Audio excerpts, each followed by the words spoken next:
Olá pessoal, tudo bem com vocês? Bom, para quem não me conhece, meu nome é Mariana e hoje daremos sequência à nossa leitura da Bíblia inteira em um ano. Já estamos no dia 133 e vamos seguir a partir de 1 Samuel 14, que diz o seguinte: Certo dia, Jonatas, filho de Saul, disse ao seu jovem escudeiro: Vamos ao destacamento filisteu, do outro lado. Ele, porém, não contou isso a seu pai. Saul estava sentado debaixo de uma romanceira na fronteira de Gibeá, em Migron. Com ele estavam uns 600 soldados, entre os quais Aías, que levava o colete sacerdotal. Ele era filho de Aitube, irmão de Icabode, filho de Finéias e neto de Eli, o sacerdote do Senhor em Siló. Ninguém sabia que Jonatas havia saído.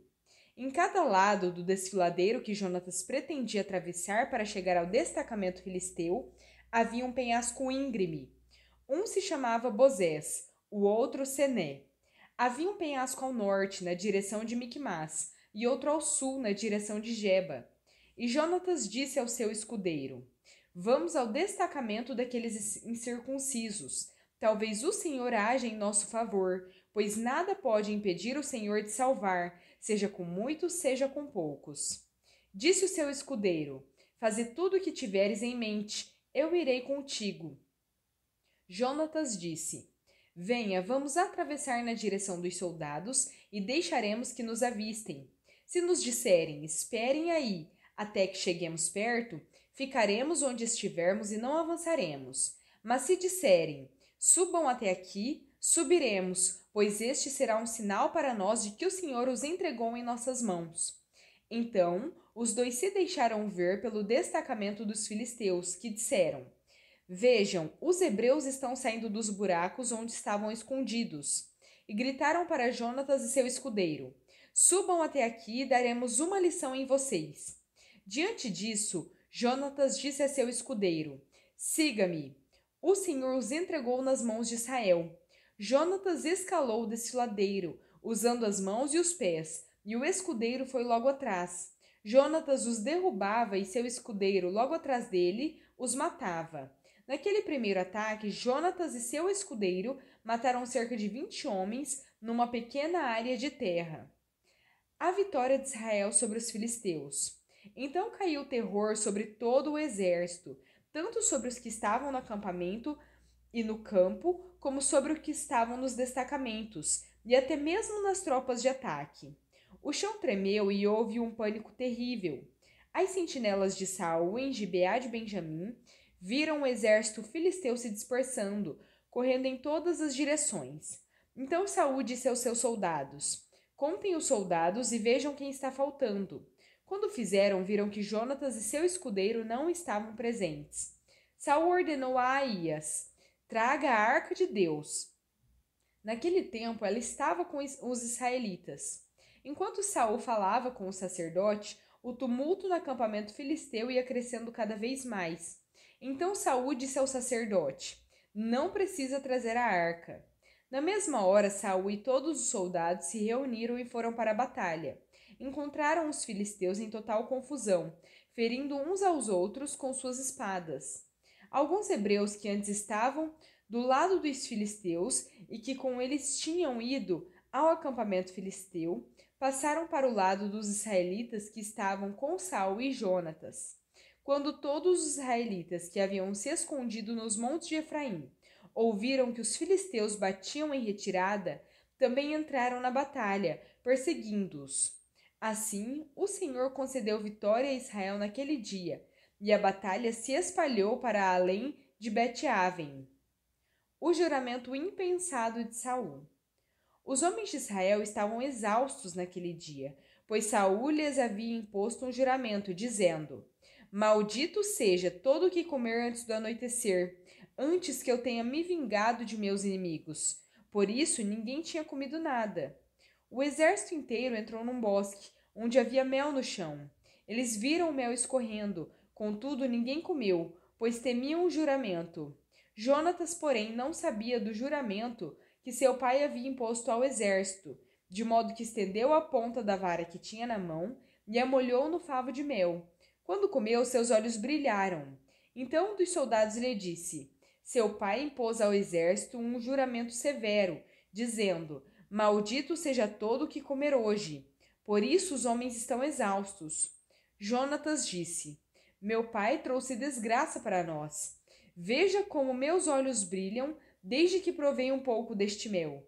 Como teria sido bem melhor se os homens tivessem comido hoje um pouco do que tomaram de seus inimigos. A matança de filisteus não teria sido ainda maior?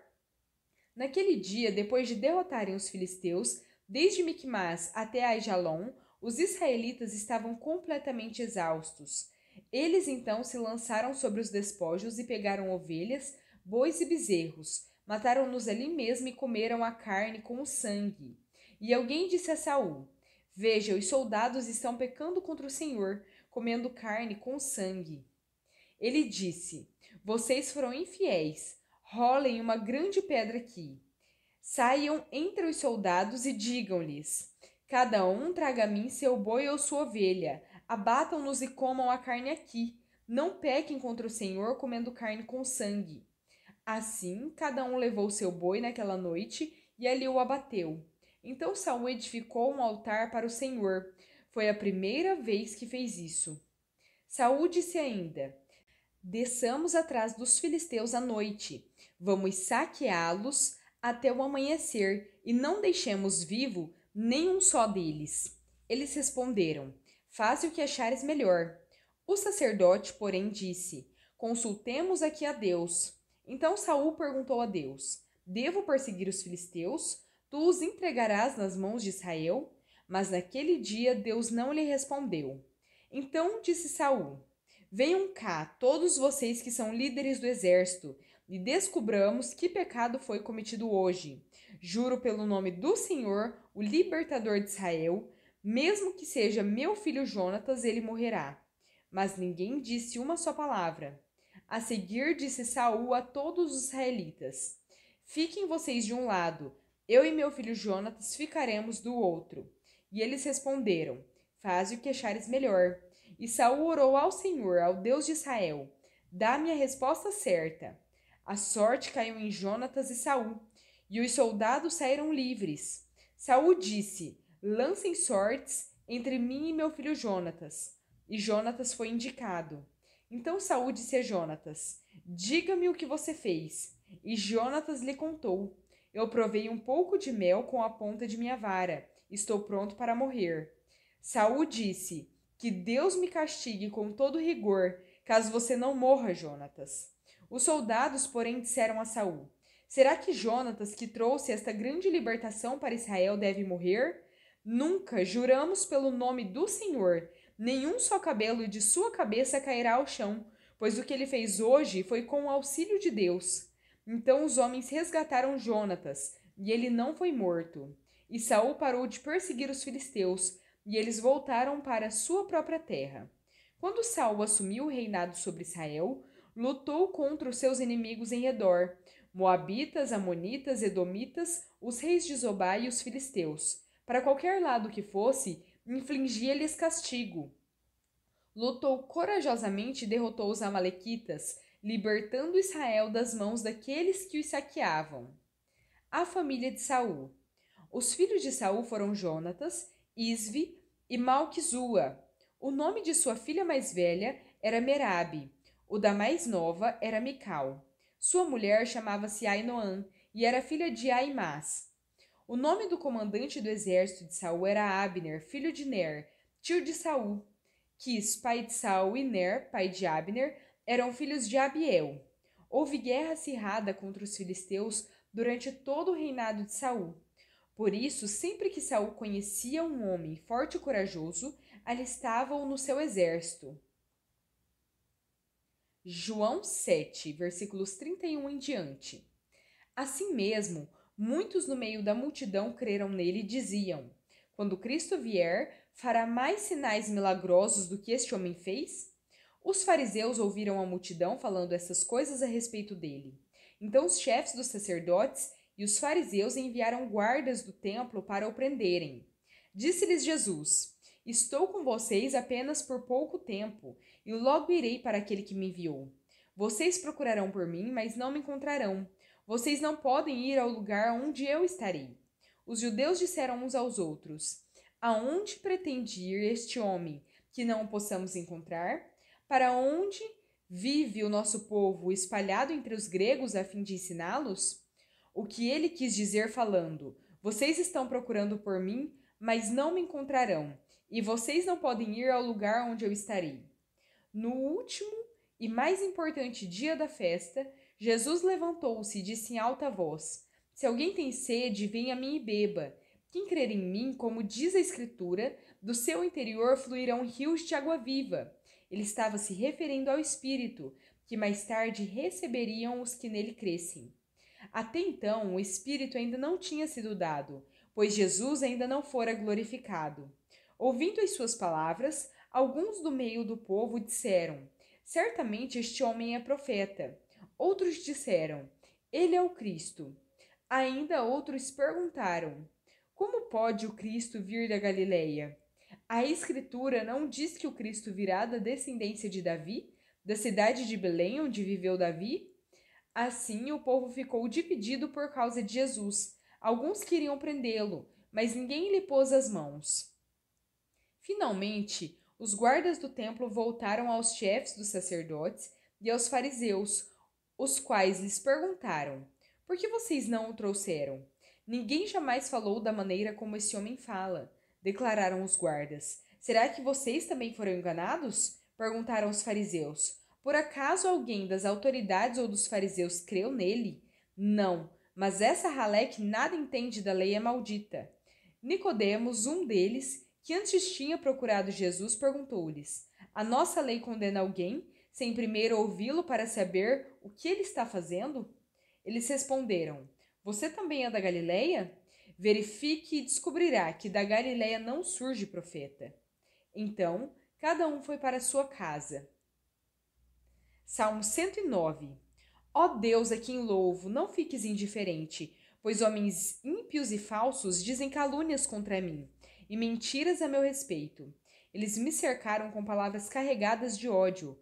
Atacaram-me sem motivo. Em troca da minha amizade, eles me acusam, mas eu permaneço em oração. Retribuem-me o bem com o mal, e a minha amizade com ódio. Designe-se um ímpio para ser o seu oponente. À sua direita esteja um acusador. Seja declarado culpado no julgamento, e que até a sua oração seja considerada pecado. Seja sua vida curta, e outro ocupe o seu lugar. Fiquem órfãos os seus filhos e viúva sua esposa. Vivam seus filhos vagando como mendigos, e saiam rebuscando o pão longe de suas casas em ruínas. Que um credor se aposse de todos os seus bens, e estranhos saqueiem o fruto do seu trabalho. Que ninguém o trate com bondade, nem tenha misericórdia dos seus filhos órfãos. Sejam exterminados os seus descendentes, desapareçam os seus nomes na geração seguinte. Que o Senhor se lembre da iniquidade dos seus antepassados, e não se apague o pecado de sua mãe.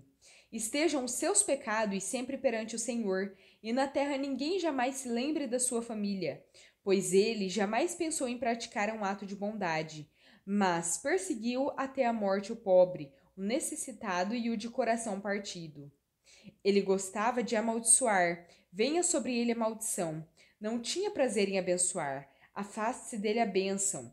Ele vestia a maldição como uma roupa, entre ela em seu corpo como água, e em seus ossos como óleo. Envolva-o como um manto e aperte-o sempre como um cinto.